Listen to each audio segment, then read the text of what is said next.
দুষ্টু দুষ্টু, কি মা? এই ডাক্তার জন্য একটা খাবারের প্যাকেট এনেছি, এটা থেকে খেলনা পাওয়া যায়। খেলনা পাওয়া যায়?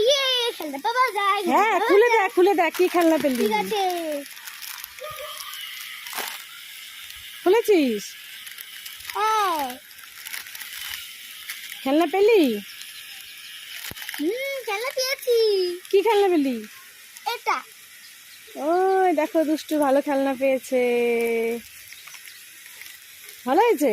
এটা খেয়ে দেখি। কেমন খেতে? টেস্টি। এই নাও তোমার খেলনা। ঠিক আছে। খুশি? আমি খুশি। খেলনাটা খুলে দেখো, খুলো খুলো। ধরো, এই দেখো। বাহ, খুব ভালো খেলনা তো। ইয়ে। এই নাও, খাবারটা নাও, খেয়ে নাও। এই দুষ্টু, কি আছে মা? বলো বলো। এই নে লাড্ডুগুলো খেয়ে নে। এই দুষ্টু, কি? তুই এটা কি করছিস? ছাগলকে খাইয়ে দিয়েছি লাড্ডুগুলো। এই মেয়ে, তোকে আমি লাড্ডুগুলো খেতে দিলাম আর তুই ছাগলগুলোকে খাওয়াই দিলি? হ্যাঁ, ওদের তো একটু খেতে ইচ্ছে করে না। দেখেছো মেয়ের কাণ্ড? দাঁড়া, তোর দেখাচ্ছি মজা, দাঁড়া।